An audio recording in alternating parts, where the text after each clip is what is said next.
As was mentioned, I've had the privilege to come to this conference to participate and engage since 2018, and I give so much credit to the organizations, to Claudia, to Peter, to the tremendous team, because what this has become is truly an opportunity to create dialogue and to move these issues forward. We all go to a lot of conferences, and this one is really about bringing together global leaders to talk about these issues in ways that we don't have the chance to do. And when we hear these themes that we've continued to hear about trust, collaboration, and coordination, that doesn't happen 3,000 miles away, doesn't happen tens of thousands of miles away around the world. It happens when we're sitting together. And I also really commend always the program, because it's really about taking the issues and pushing them further. What are we looking to achieve, outcomes-based? How are we actually measuring progress and measuring success? And this panel is really perfect, coming off of what the Secretary outlined. For those of you who don't know, I most recently served in the federal government as Chief of Staff of CISA, so the Secure by Design concept is something that we were leading at CISA, that was led in the White House with Kemba Walden, with Ann Neuberger, with the Secretary's office across the federal government, as has been the case globally, which is why this panel is so exciting. So I will introduce everybody, and as I said, I'll introduce them by title, but please look at their bios because you'll appreciate what an extraordinary panel this is. So we'll start with Luis Jorge Romero, Director General of ETSI, the European Telecommunication Standards Institute; Thomas Rosteck, the Division President for Connected Secure Systems at Infineon; Vincent Strubel, Director General of ANSSI; Samantha Knight, Head of Industry Security at GSMA; Katerina, Cybersecurity for IoT Program Lead at NIST, the National Institute of Standards and Technology in the US; and Peter Stevens, the former head of UK's Secure by Design initiative. So as you can see, a pretty remarkable panel to talk about this issue, so we'll just jump right in.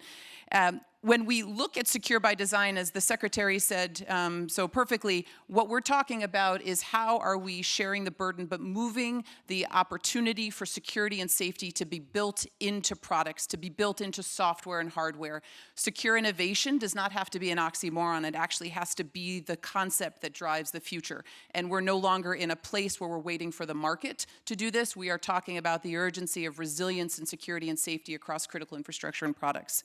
So with that, we'll do a little bit of context setting. And one of the catalysts for this panel was what the GSMA has been doing. And so, Sam, when we look at this, we're talking about IoT. And IoT is critical because of the interdependencies, because of supply chain. Why is IoT important, and what can we really learn from what has happened with GSMA? And for those who are not familiar, talk about the success. Yes, hello everyone. Thank you for having me. It's an honor to be here. I will firstly just say who we are, because some people don't know who we are. We are the Mobile Industry Association. We represent the interests of the mobile network operators globally, unless sanctioned, let's be clear. And what we do is represent the interests of those operators. So a bit of context, back in 2015, we convened a group to start looking at IoT security guidelines. The guidelines were developed, established alongside NIST and ETSI in Europe, and a lot of those became standards. So what we do is bring the key best minds essentially in IoT security to develop these specifications within GSMA, and then we work with the standards organizations to publish them. Now, back in 2015, maybe 4% of IoT was under coordinated vulnerability disclosure. Last year, 24%. So there's been a 500% increase. I can see you're not very excited, neither am I. I would like to say we have a CVD program you can copy. The reason we have one is because of Black Hat and DEF CON, so thank you. So it's just some stats there to give you an idea of sort of how we're progressing, but there's still a lot of work to be done. So let me leave it there and I'll let some of the other panelists comment. Yeah.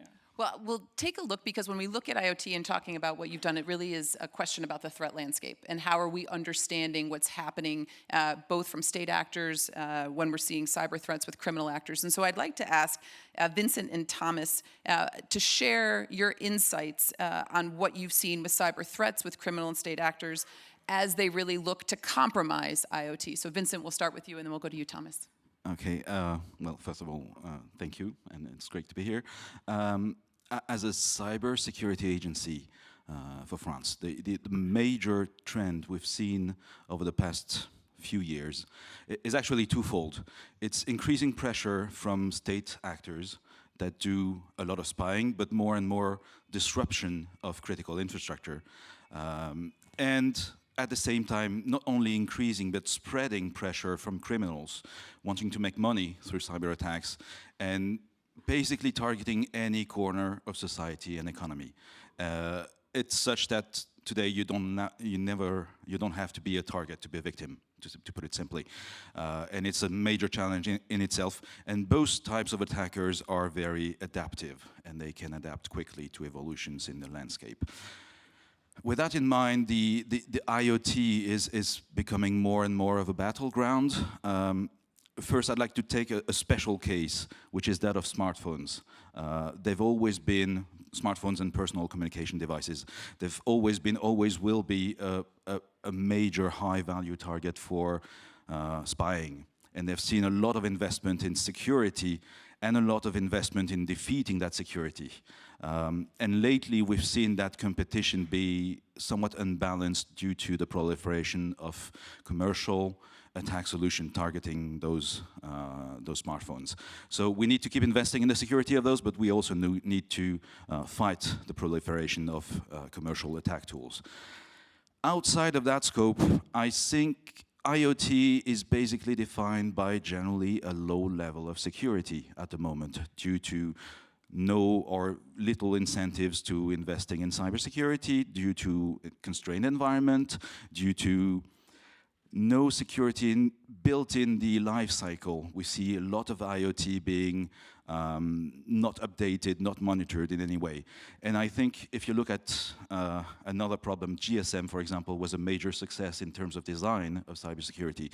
But frankly, it's been around for too long, way beyond the time when it stopped being reasonable to use it as a security critical thing.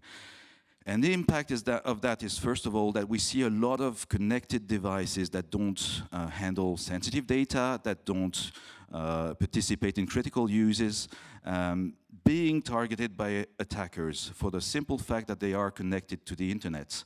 And attackers nowadays really are keen to take control of such devices, add them to massive networks of anonymization used for reconnaissance, used for command and control of major attacks.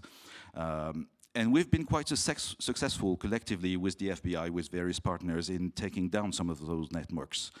But it's a kind of whack-a-mole type of game, so we need to address the problem at the source and raise the security level. Finally, we also see more and more connected devices, IoTs, being connected to machinery, which is not critical in itself, but when deployed on a massive scale can be critical. One example I have in mind is windmills. Small windmills used to produce electricity. One of those being taken down is no big deal. A million of those being taken down at the same time by a cyber attack, and that's very possible, leads to a major disruption in the electric grid. And we need to look at those scenarios as well in terms of critical infrastructure. And again, need to raise the bar, raise the security level, enforce security by design and security in the life cycle in those types of products. Thank you. And I think you raised a really important point about how IoT really is pervasive. There was an article in the Record, it was a report about a year ago talking about what would happen if you were able to corrupt tractors on U.S. farmland and how they could all be connected. And it was fascinating because we don't think of agriculture as digital, but it absolutely is. So Thomas, can you add on just to what you've seen in your role at Infineon just in the cyber threats and how this is impacting IoT? Sure. So first, thanks for having me. Luckily, it's in our front door, so easy for me to come here. I think it's, as we just heard, so IoT is really pervasive, and we have to really perhaps distinguish a little bit what we talk about, right? So we have the consumer IoT, which is has not so much been the focus of this conference yet. We talked about critical infrastructure, and we talk about industry. Some even count automotive to IoT, right? So it's a lot of things, and I think that the main thing it's going to be connected. So when we talk to our customers, we see a lot of threats, not so much to save the country, but to save their own business model, and as well to save their reputation. It's a big deal as well.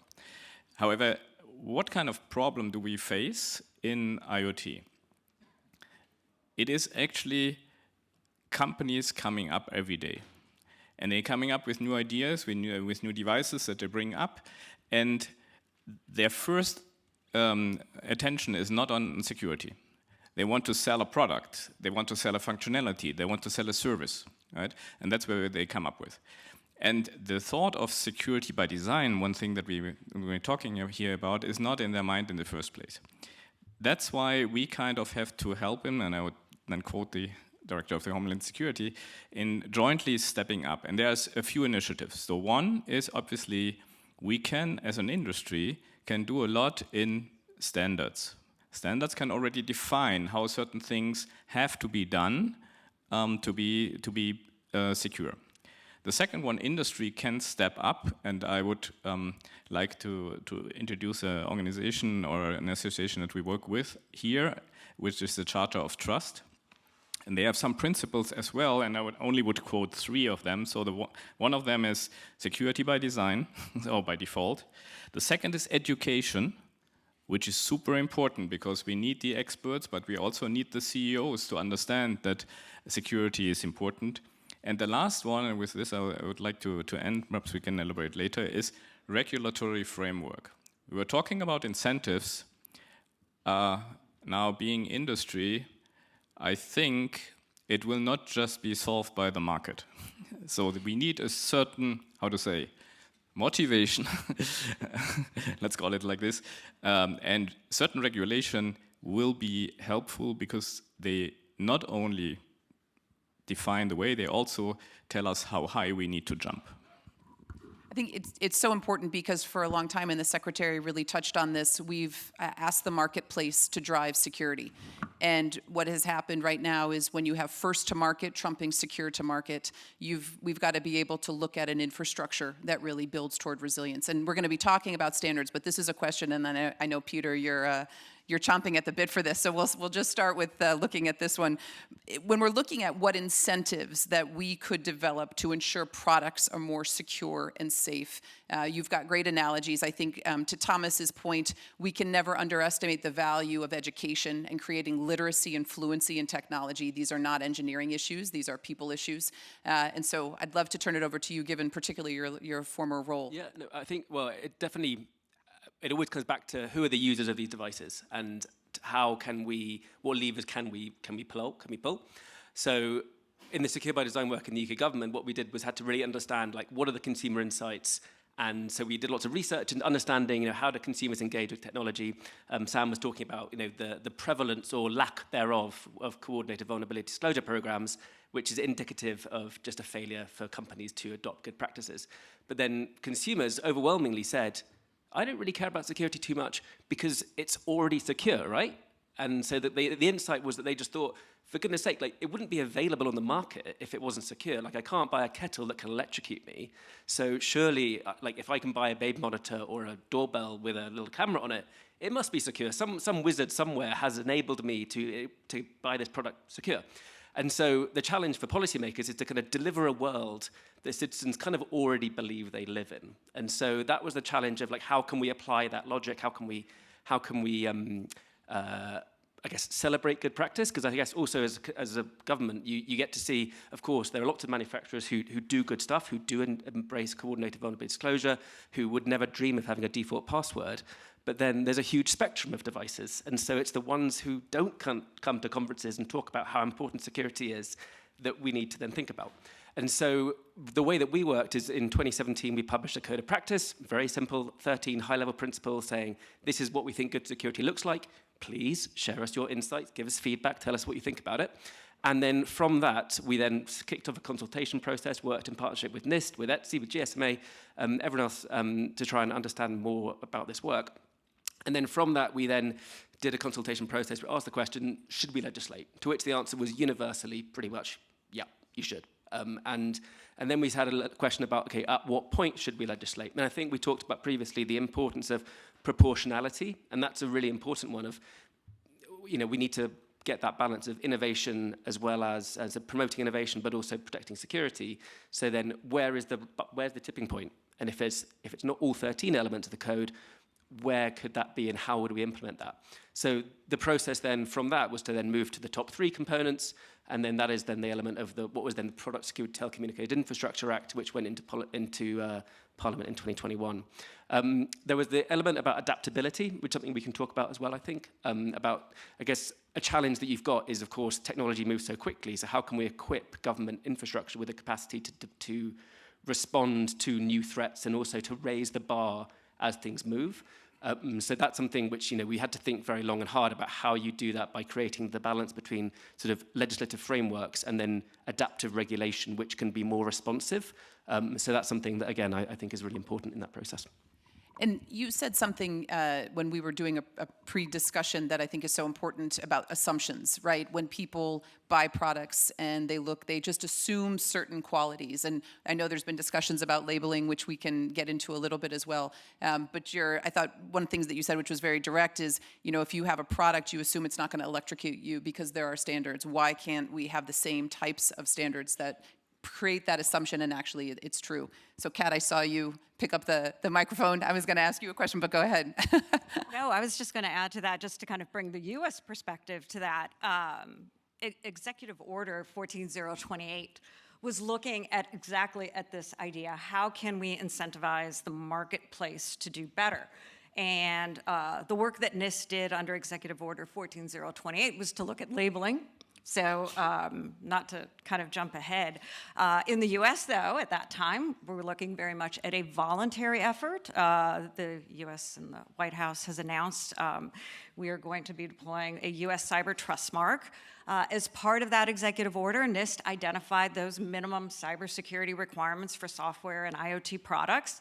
The US Cyber Trust Mark is going to be starting with IoT products.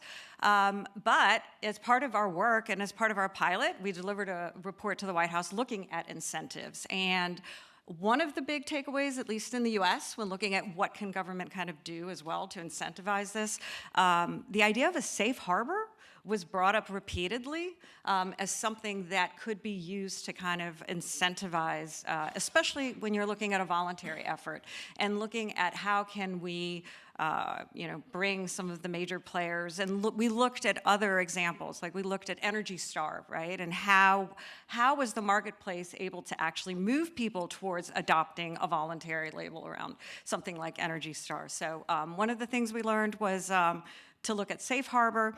I do also kind of want to bring the example in the US as well. In 2020, US Congress passed the IoT Cybersecurity Improvement Act. The purpose and the intent of this legislation was to use the power of the government purchase. The government spends a considerable amount of money on software, and that includes many IoT products that the US government buys, and to use the government kind of as a way to lead by example. What the IoT Cybersecurity Improvement does is it directed federal agencies to only buy IoT products that comply with the NIST minimum cybersecurity requirements, or the baseline requirements for IoT products. So that, in the meantime, has been developed. We published those requirements. The Federal Acquisition Regulation has been updated. So the hope and the intent there is to see that as we're able to kind of lift the bar for US government products, that hopefully manufacturers will say, well, I'm building it already for the US government, so I might as well include all of these software features in all of my products that I provide. So. And I think that's such an important point. It's something that we've seen in the United States, and I know in other countries as well, is how can the government use its power of procurement to incentivize the right actions before regulation and before different frameworks. Luis, I'd love to get your thoughts on how norms and standards, looking from where you sit, can improve security in IoT, and looking more broadly at the role that you've had. Well, actually, it's been said several times, so it's quite important that the work in standards is helping to promote security all throughout. GSM was cited before, and in fact, I think that's a very good example, because this one was started with security by design. All that the industry had learned with regards to mobile telephony, fraud, eavesdropping, whatever in the communications, were design parameters when GSM was created at the first place. And then we've seen how there were many people looking forward saying, well, and what if, and we should change the algorithms, and we should change the keys, and we shouldn't get the codes or the identity of the phones going freely through the air, and we need cryptography, and all those things were taken into account into the system. And someone said, you said, well, but GSM, you know, it's been for quite too long. Well, I would challenge you to connect with the GSM to the internet, so no worries. That's. So at the end of the day, when you design a system, you need to design the system with the use you're going to give to the system. And that's fundamental in the standards. We're talking about the IoT, and the IoT is also extremely important because you are spreading the contact points for cybersecurity or cybersecurity breaches very, very wide. And following on what has been said, indeed, ETSI has developed a standard that basically what's doing is saying, well, if you want to develop a secure IoT for consumers, what you need to do is to follow all these principles, try and get that, I know, very, very silly things, the password. Okay, the 0000 maybe doesn't work, and having products put out with a 0000 maybe it's not the best idea in the world. So there are several principles that are put so that if a manufacturer wants to produce a secure product, it can follow those principles. And there are guidelines on how to use those principles. There are specifications on how to test that this is really happening. And all of this, and this has been said in this conference several times, all of this happens because everybody gets together and wants to do it for everybody. So basically, cooperation, participation is key. And if we all agree that this is good, then chances that this is being implemented are high. We agree. And this is what we are trying to promote. And of course, there are limitations to all things, but I think that's where standards are quite important. Vincent. Just to provide the usual European regulatory point of view. We all agree that we need security by design and security through the life cycle at a large scale. Frankly, security by design it's a bit like world peace. You'll find few people against it. Doesn't tell you how to achieve it, and I think you've just come up with a good logo. Okay, to be honest, well, education is very much needed. Standards addressing security are very much needed, but I don't think they will be enough to achieve security by design at a large scale. And for that, you need regulation, motivation, as you said. It's just like seat belts and airbags in cars. If you have them in every car, it's not because they came out of the blue from standardization. It's because the law says you should have them in every car, regardless of whether the user wants them, regardless of whether the manufacturer wants to build a secure car or not. So we've been major, as you know, proponents of regulation in cybersecurity in Europe. We've been focusing first on critical use cases which can be addressed through certification, the Cybersecurity Act of a few years back. And certification is certainly costly in terms of time, in terms of flexibility, in terms of resources, but it's, regardless of those problems, it's still the better solution than anything else we've tried. I might mention it's like democracy in that way. But now we need to scale up, and we need to address those less critical use cases where weaknesses are becoming a tremendous boost to cyber attackers. And our way to do that is the Cyber Resilience Act, the CRA, which is getting its final touches before being adopted, which is kind of like our way of doing baselining. It will impose basic security requirements on any digital product sold on the internal market. So that's the answer to, a digital toothbrush should not electrocute you. It should not spy on you, and it should not be part of a C2 network for major cybercrime, Lockbit or whatever. So that's the goal of that. And things I like beyond the ambition, the scope, and the flexibility of the CRA is that it ties up neatly with certification for more critical use cases. That's been built in the regulation. B, it addresses security by design, but security through the life cycle with best practices on vulnerability disclosure, for example, and management. And C, it's a great way to, borrowing from our American friends, because we very much agree on that concept, shift the burden from the end users in terms of cybersecurity to the vendors, and that's very much needed. But obviously, the CRA will not address specific implementation details, so we'll need a lot of standardization to happen in the next few years over that. And it's a great example of how regulation can be both a lever to increase cybersecurity and an input to standardization later on. Peter and then Sam. So I think that's really interesting because there's the point of standards being the kind of North Star guiding principle of saying this is what good looks like, and we want to celebrate the manufacturers who take security seriously to say this is what you should be doing, and there's lots of consensus around what those points are. But then also the point of, for regulation to cut out the worst offense. And I guess a challenge you've got is to how do you create a model which incentivizes, so those things need to be, so the canaries in the mine saying, if you still have a default password of 5 zeros, it's likely things beneath the bonnet are likely to be bad as well, because if you're doing something that bad, that simple. So for us, the way to incentivize better adoption is really comes around security patching period, like the length of time for which products receive security patches and how much that relates to the used period of the product. Because I think what we've kind of wondered about is people would buy product, assume they're secure, and then it would be not well selling and then discontinued, so it has no patches after a period of time. Consumer is none the wiser and has no idea about that. So as part of our legislation, manufacturers will need to be transparent at the point of sale for the length of time for which that product will be supported with security software updates. That could be 6 months, that could be 5 years. It's up to them. They can choose how much they want to do that. And then it's up to the consumer to then see, well, how does that relate to how long I will use that product for?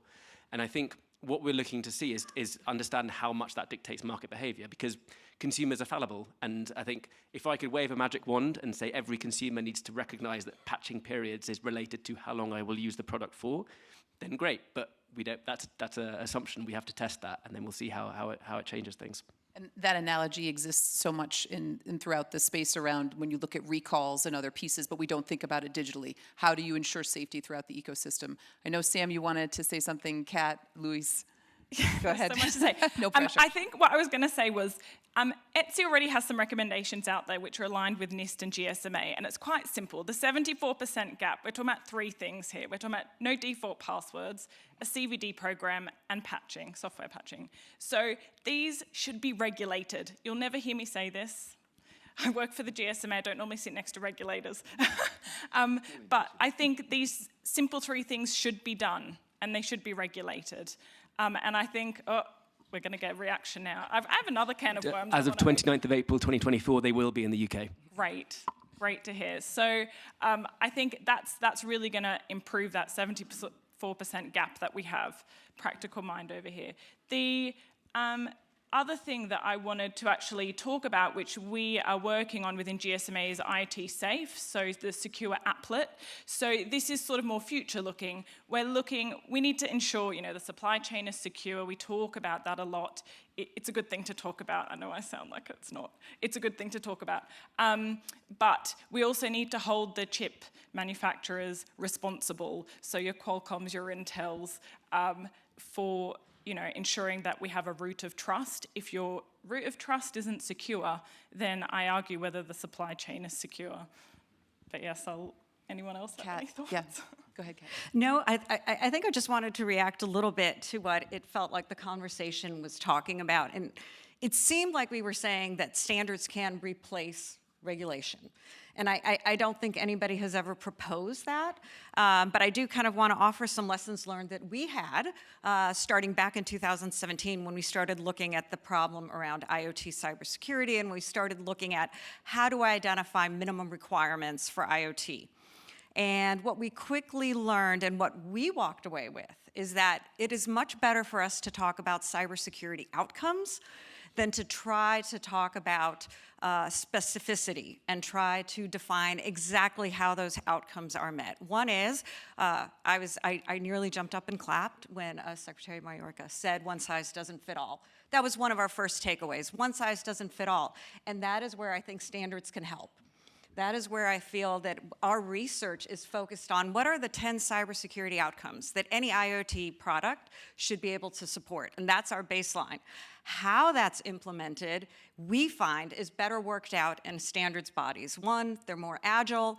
The threat landscape is moving so quickly, technology is moving so quickly. If you start trying to define requirements at this level, they become very brittle, they become outdated. So we have found that it's best for us to talk about what are the cybersecurity outcomes we want products to achieve, and then allow standards in there to be a rich and robust marketplace of standards. So then those who are looking at those outcomes can say, well, these standards actually achieve the outcomes that I'm looking to achieve, and provide flexibility kind of to the marketplace to figure that out. So I don't think we're looking to replace standards with regulation. Comment? Oh. Sorry, I'm right in the middle. Yeah, I totally agree with Kat, with what she says, 100%. And actually, the standard I was speaking about is basically meant as well to support this Cyber Resilience Act. So it's absolutely in line with that. By the way, I point here as well that in our world, the contribution from governments is very welcome at technical level, because indeed the industry knows a lot, but governments bring a lot of requirements and needs that need to see this security by design. If you do it at the very beginning, it will work out. If you wait at the end to say, and now I want this yellow, maybe you're going to get it greenish. So that's the point that I want to make. Yeah. Thomas? I would also echo and applaud to what you just said. But looking from an industry point of view at it, what we also have to achieve that it's not only a regional view. Because currently, one of my hobbies, beside being at Infineon, is working in this labeling or security zone. So I was talking, let's say, I was honored to be invited to this White House event, so talk to Anne here. I'm part of the stakeholder group of ENISA on the framework of CSA. I was in Singapore talking to another CSA, the Cybersecurity Agency there. These are three. Then we have the BSI having a fourth, IT-Sicherheitskennzeichen, sorry to be German. Then we have Finland. So these are the five that I'm aware of currently. And it looks like that the minimum security is not the same in every country, or that at least the same point. And that's why I think it's a great idea. It's really a great idea. First, to find some way of recognition without a race to the bottom, a recognition, because otherwise you will demotivate the industry if they have to do 25 certifications around the world to just sell one television, right? So that's what we need to achieve. And from that perspective, I think let's say, going back to standards and letting the standards define it and then referring with the regulation to standard, I think is a really good idea. Well, I'm not sure if, and I'm assuming you're aware of the joint action plan that was signed between the U.S. and the Absolutely, EU. and I was seeing it. It was great. And that if was you've seen the plan, standards are a part of it. And I think definitely one of the first actions we agreed is we need to come to agreement on a general taxonomy. Make sure we're speaking the same language when we're talking about what's an IoT product, what consists of a product. But standards is absolutely part of it, because the issue around fragmentation, we're much stronger when we're all standing together than we are if we are all standing individually. So I think that your message has been heard. Vincent? Just to comment on that, and a few different comments. First of all, we very much agree that there's a strong complementarity between regulation and standards. And harmonization of regulation is a great topic, and one which we are very fond of at the European level at least. And it's taking a lot of time to do regulation at the European level just for that, to ensure at least harmonization across the internal market and beyond if possible. One key aspect I see a possible improvement is that I think the standardization process could get some improvement in the way it ensures and provides assurance of security. Because there's been a mixed track record in creating the basic building blocks of the internet, and some of them are not secure and they have not been designed in a secure fashion. On the other hand, to me, the epitome of a good standardization process, it's not actually standardization, it's competition. It's what NIST does when designing crypto algorithms. And it's a competition where everybody can come up with a proposal for a crypto algorithm. They need to bring to the table not only the proposal, but the security proof. And then beyond the standardization work, there are stages where it's basically free for all. And teams from around the world will spend time trying to break the proposals that are on the table. And the ones that survive until the end of the competition, we are quite sure they have been to a certain level of scrutiny in terms of security. And that's brought us AES in crypto, the hash functions and so on. And frankly, there have been no major problems with those. So we can ensure high security through standardization with a good process, and not just discussion on matching and finding a compromise between economic factors, performance, and so on, and security.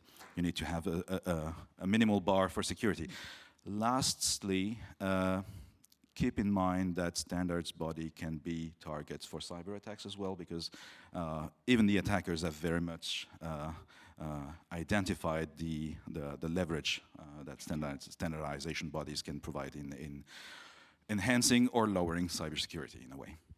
Peter, I know you wanted to speak. If you could also talk a little bit to how government has a role in looking at this harmonization of regulation standards, because I think this is a critical element when we're looking at this globally, that everybody's looking at it, but how do we actually create more of this harmonization? So I think, parliamentarians are always going to want to have sovereignty. So the idea of having a kind of harmonized one label to rule them all is not going to happen. But I think the challenge is, how can you make sure it's appropriate for the market it's working in, and also how can we remove friction as much as possible? And I think there are a number of things. So in the UK, the PSTI Act will be designating a number of standards which meet the requirements, and of course, to help ease implementation and say, okay, well, this is a language which has gone through a robust international feedback process, and so it needs to be that's relevant. But I think that's one component. I do think that the narrative that there are so many different standards, therefore there is so much fragmentation, should also be sort of have the tires kicked a little bit, because I think that actually if you look within the all of the different points within each of those standards, there is already a lot of consensus within that. And so there is a need, and I know there are already sort of lots of standards maps which actually say, if you look at ISO 27402 and ETSI 33645 and all of these different standards, they're pretty much aligned, like 85% aligned. Of course, there's some gray area around that, but actually the crux of it is there is a lot of alignment, there is a lot of agreement already.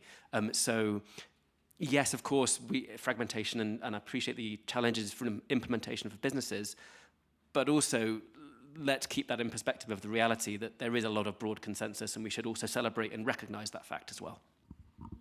And so if we're looking, Kat, did you want to? No, I think I just wanted to just add on to that point. I do think there is competition in the standards world. I think sometimes we forget one of the first principles of standards development. It is that they are voluntary. And I think ensuring that we remember that standards are voluntary. Just because a standard exists does not mean that standard is de facto and that standard is going to get adopted. A standard is adopted when it is fit for purpose. So the best way to have that competition is to allow for a marketplace of standards. The best way to ensure that you have good standards is to develop them openly and be transparent. The more diversity you have at the table, the more people you have participating, the more open it is, the better your standards are going to be, the more likely they will be adopted. Because I think sometimes we forget that, and we think just because there's a standard, and somehow I was able to get this standard done in 6 months and it's published and now it exists, they're voluntary. That is not any sort of guarantee that that standard will be adopted. So I think we always need to remember that standards are voluntary, and that is built into the process. I would say, though, governments are closely watching standards being developed, and they are, what we're finding at the moment is, so from our perspectives, it'd be ideal if governments put together the frameworks and the principles. I think we're in agreement there. The industry comes together to develop the specifications and the standards, and we try and, there isn't, like you're saying, there sometimes isn't alignment. Our role for us representing telecoms, we try and ensure that there is that alignment as much as possible. And yes, whilst they don't need to be adopted, they quite often, sometimes what we're finding at the moment is regulators are very closely watching standards and sometimes wanting to implement them before the standards are even quite finished. So yeah, my request would be to wait till it's finished. But yeah. I think that's an important point that we've seen a lot is, our standards precursors often to what that is. Luis, I know you wanted to weigh in on that. Yeah, no, very, very quickly, because indeed there's competition, but if there's a word that the standards makers hate is fragmentation. So we like the competition to be there, but we like the competition to be under the same roof, and then the result of this competition will be the outcome, hopefully.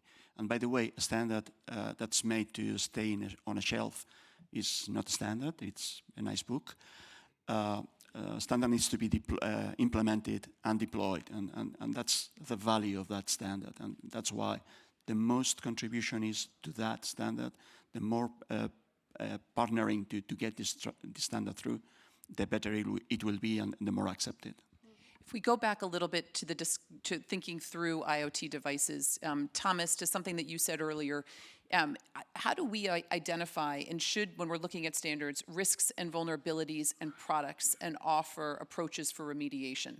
And so we've talked a lot about, regulation looks more at what you should be doing, it's outcomes based, but based on the role that you have and some of the work in which you've been engaged, do you think that there are approaches or how we look at this from a standards perspective? I think we should overall look at it also from a business and company perspective, as well as from a standards perspective, as well as from a government perspective in different phases. So the first, I think we kind of beaten to death is security by design, meaning you have to think about it from the beginning. So my beloved example is if you bake a cake, you can't change the flavor when you're finished. So that means you should think about the flavor before you do the cake. And that's the same for security, right? And so that's the first thing. The second thing is to then test or attest to the security. There are a lot of available means already. So certification processes for different levels of security. This should be used. And then the last one is obviously sometimes things happen when the products are in the field. So how can I reach products in the field and how can I repair that, right?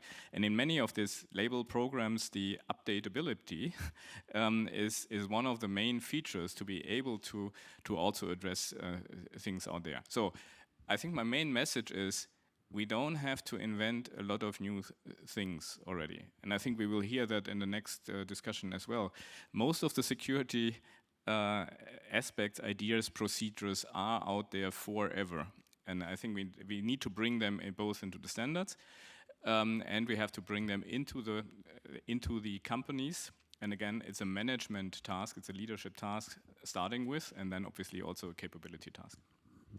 Before we go to questions, it's sort of a quick round robin as we're looking at these pieces, because I think, Thomas, what you just said is a terrific departure point for all of these things that we've learned through the space. We don't have to relearn it. We don't necessarily have to reinvent the wheel, yet we continue to struggle with some of these pieces and these elements. So the other big topic that everyone's talking about, obviously, is artificial intelligence. And how can we take some of the practices and the work that you've each done with standards and looking at secure by design and the challenges?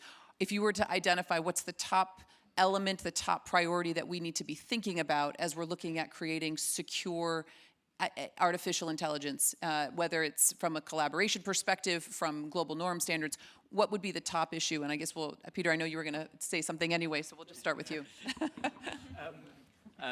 So I think from what I would say is, so government's capacity to, we talked about don't let perfect be the enemy of the good.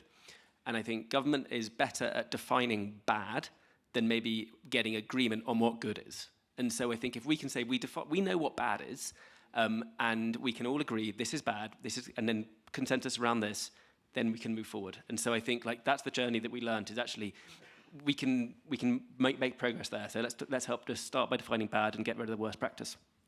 Thomas. I think if you look at it, it's every technology has can be used on two sides, and the problem that I see with AI is that the people that most likely are going to misuse AI, at least in our sense, don't care about standards anyway. So we actually we look more. I think if we look into the products that we are, at least from my customers are doing, they are using AI for a purpose, and usually they have a good intention what to do with it, right? So I think that we have to go back to regulations here, and also to let's say criminal prosecution in the end, right? The EU just came out with a regulation on this, so I think that's the way to go. The typical products that are using AI, I would argue, are not meant to be malicious. Yeah, Luis. Yeah, I'm going to build on Thomas's, and in fact, it's a lot about what is it that you're going to use AI for. Yeah. There's so many uses, and AI at the end of the day is a set of algorithms, set of gathering data, set of rules. What are you going to use it for? And then you could set up rules so that this tool is secure for this usage, and you will have lots of malicious ways of doing it, but you need to move in another direction then. Okay, I'll try to be quick because I know you're in clock between is the yellow and the red card absolutely. right now. I would say when I'm looking at artificial intelligence and the way we're looking at it now, at least in the area of AI and cybersecurity, is I'm going to borrow a page from what I heard back in 2017 when I first took on IoT. And what I heard from the private sector was, please do not reinvent the wheel. Leverage what's already out there and figure out what's different about IoT and what might need to be changed. So I think what is most important is, I think we don't need more fragmentation, we don't need more burden, we don't need to create something that yet another thing that we're asking manufacturers and producers of technology to look at. I think what I'm hoping to do is to look at the IoT baseline we have. I'm going to look at the cybersecurity framework, and I'm going to look at what does AI change about those existing cybersecurity tools, and how might that tool need to be adapted, rather than create something, yet another thing for everybody to look at. And I think to Peter's earlier point about consensus, understanding where we actually have consensus as foundation. Vincent, I know it's just very threatening. Checking it's not going boom, so it's okay. Just two topics with AI. First, there's cybersecurity by AI, and AI will bring a lot of improvement both to the cyber attacker side and the cyber defender side. But to my mind, it's not a game changer. We just need to make sure that the improvements happen for the defenders at least at the same pace as they happen for the attacker. Then there's security of AI, and in that case, I think there's a consensus. I agree with everybody that probably the way we will address this is by using the good old recipes of risk assessment, certification, security proof, and in the end regulation. But to regulate, you need to have some idea of what you want to regulate about and what you want to put in the regulation. And we're probably not there yet. So in the meantime, there's a very strong need for discussion, for establishing guidelines, and I very much welcome the work we've been doing with CISA, with the NCSC in the UK and so on, and signing up on common guidelines. In the end, it will end up in regulations, at least on the European side, I guess. But in the meantime, we need to use caution in the type of use cases we allow ourselves to do with AI. Thank you. Sam, with the final word. And nothing profound. I guess for us, probably the biggest concern is sort of the data that it ingests, the biases that come out of it.